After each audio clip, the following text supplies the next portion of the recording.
আসসালামু আলাইকুম সবাইকে। আশা করি সবাই ভালো আছেন, সুস্থ আছেন। আজকে খুবই গুরুত্বপূর্ণ একটা বিষয় আলোচনা করব। বিগত কয়েকদিন যাবত আমাদের সঞ্চয়পত্র নিয়ে যে সকল ভিডিও আপলোড করেছি, সেখানে অনেকেই কমেন্ট বক্সে কমেন্ট করছেন যে এই বছর বা এই সময় আপনাদের যে সঞ্চয়পত্রগুলোর উপরে যে প্রফিট বা লাভের পার্সেন্টেজগুলো যারা পেয়ে থাকেন, তারা কিন্তু আগের যে তুলনায় প্রফিট পেতেন সেখান থেকে কিছুটা কম টাকা পেয়েছেন।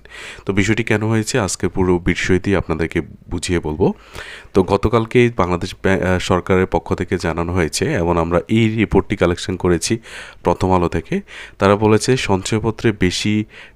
সঞ্চয়পত্রে বেশি কেটে নেওয়া হয়েছে উৎসে কর, ফেরত পাবেন বিনিয়োগকারীরা।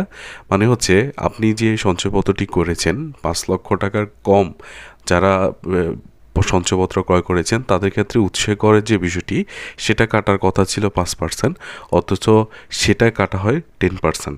তার মানে যারা 2026 সালে এসে লাভ পাওয়ার কথা ছিল, তারা কিন্তু 5% হারে যে উৎসে করটি কাটা যায় সেটা কাটার কথা ছিল, অথচ সেই জায়গায় আপনার 10%ই কাটা গেছে।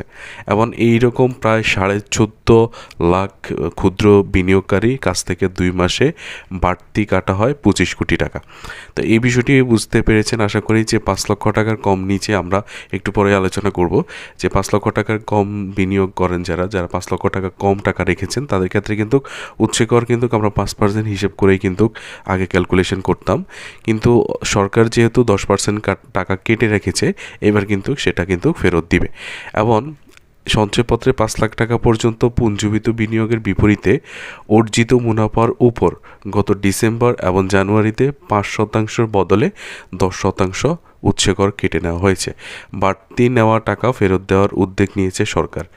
তারপর এখানে বলেছে 5 লাখ টাকার কম বিনিয়োগকারীরা ব্যাংক থেকে মুনাফা তুলতে গিয়ে বিষয়টি জানতে পারেন, এবং আপনারাও কিন্তু আমাদেরকে কমেন্ট করে বিষয়টি জানিয়েছেন। এবং নভেম্বরের তুলনায় ডিসেম্বরে তারা 100 থেকে 150 টাকা পর্যন্ত কম পেয়েছেন। বিষয়টি একটু ক্লিয়ার করার জন্য আমি আমার একটা সঞ্চয়পত্রে আসি।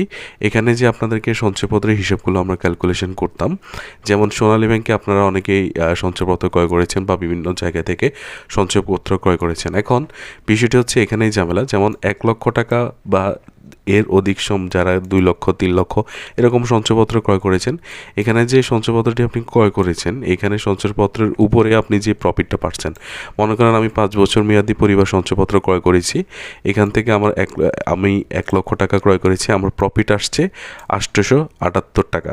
এই 878 টাকার উপরে আমার উৎসে কর কাটা যাবে 5%, কারণ আমার যেহেতু ফিগার 5 লক্ষ টাকার কম। কিন্তু এই যে 44 টাকা, এই টাকাটা কিন্তু এখানে সরকার 10% কেটে ফেলেছে। 10% কাটার ফলে এখানে কিন্তু অ্যামাউন্ট হবে, পরবর্তীতে যেটা হবে সেটা যে সরকার ভুলে বা সরকার যেভাবে হোক যেটা কাটা গেছে সেটা 88 টাকা। এখানে 88 টাকা কাটা গেছে।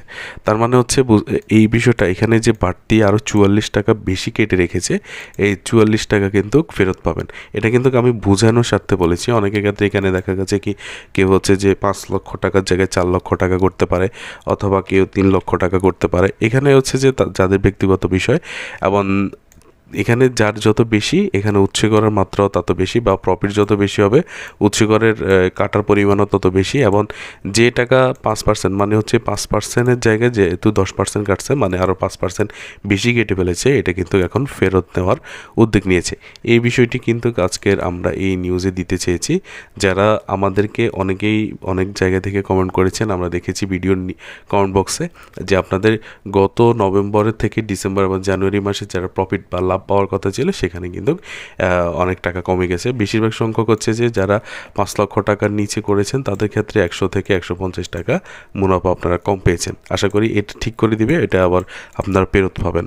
তো সবাইকে ধন্যবাদ জানিয়ে বিদায় নিচ্ছি। দেখা হচ্ছে পরবর্তী কোনো ভিডিওতে। সে পর্যন্ত সবাই ভালো থাকবেন, সুস্থ থাকবেন। আসসালামু আলাইকুম।